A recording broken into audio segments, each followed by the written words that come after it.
be very clear here. No one that had anything to do with 2024, no Democrat wants to hear from you. Not we all voted for you, okay? Not Hunter Biden, not Harris, not Tim Walz, not the consultants, not anything.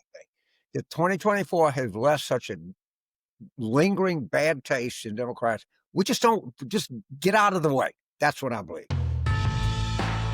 Now, for our favorite segment, the listener questions. They are so good. Bree in Belleville, Illinois, James, says, when Trump's current momentum, will it shift someday to Vance or someone like Stephen Miller when he's gone?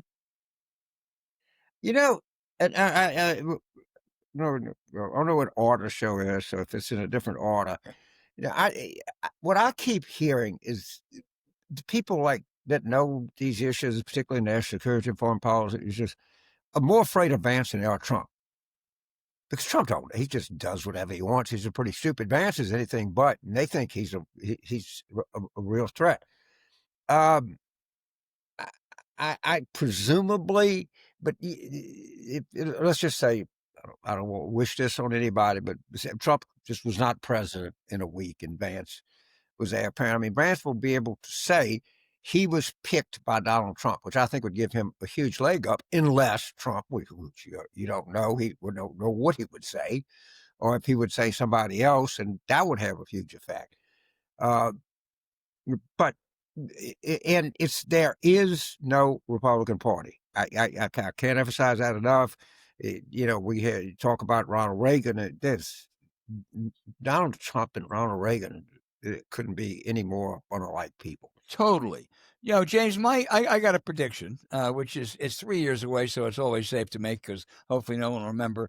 I think Trump will give J.D. Vance his blessing, and I think his ask or his condition will be he picks Donald Jr. as his running mate. And I don't think that's out of the, no one could be, well, there are people who are less qualified, but he's on top of the list. Trump will not want that Trump name to go away. His ego is still. Yeah, I don't. You tell me anything, and the one thing you know about J.D. Vance, he ain't gonna say no. Right? Yeah, we've seen that. But people, I'm surprised at the number of people that I talk to that are knowledgeable, and particularly in areas that I'm not that knowledgeable in, that say that Vance scares them more than Trump. Yeah. That leads us to John's from Santa Monica, the great Santa Monica. And he says, what do you know about the so-called plan that Steve Bannon has for Trump to run for president as a third term in 2028? John, let me just say this. It is not going to happen. There is no way, Jose. It just is not. We waste a lot of time, a lot of chop down too many trees or whatever they do for desktops and laptops. It's not going to happen. Bannon talks about, Vance getting the nomination. Trump is. It's just all conjecture from people who like to have fun. So, Donald Trump at most has 3 more years. Goddamn, that's a frightening thought. I get that question sometimes, and I get almost irritated by it. You understand that if Trump couldn't win, I wish they'd let him run.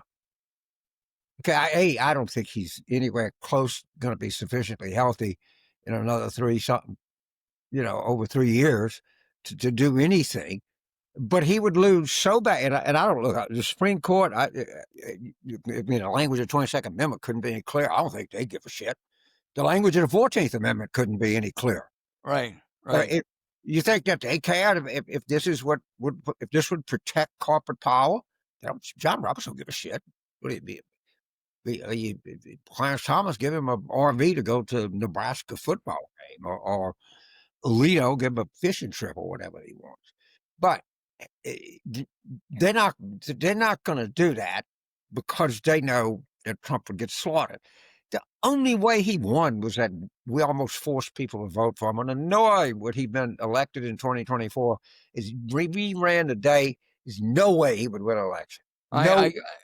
Absolutely. James, John in Chicago says, do you think it'll come down to Trump asking the military to protect him? To protect him from mean, John, I think what you're saying is from arrest, or I mean, I'm That's not. you're right. The question is not clear, but I think it's but take off, because the military and Trump is a fascinating relationship. I think maybe the better question is, will the military stand up to him at some point? Yeah, I don't know. I mean, first of all, those guys are so trained to follow civilian authority. Right. It would have to be a pretty extraordinary reach of presidential power. This guy, he goes on look, he's pretty popular in the rank and file. That's something. All he talks about is the magnetic launch as opposed to the steam launch or the elevators on the aircraft carrier. I mean, at least as if the Navy didn't test this. I mean, that one thing I know about the military, maybe the Navy as much as anything, they test things 100,000 times before they're going to change a launch system on an aircraft carrier or an elevator.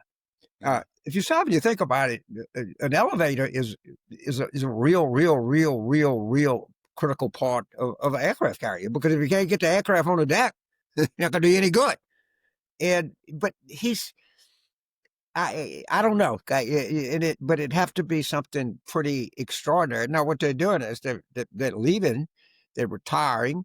I don't know what the effect of this is on training, particularly at the. I don't think it's going to affect enlisted training very much. But I don't know if service academies, maybe in a couple of years we need to see if there's been a real effect, because a lot of these people are leaving. They don't want to be part of this. Right. Roger. That's crazy. Yeah. Roger in Los Angeles says, why didn't the Democrats do anything to prepare for this unbelievable situation where one man could break an entire country? Roger, I think you cast your net too far.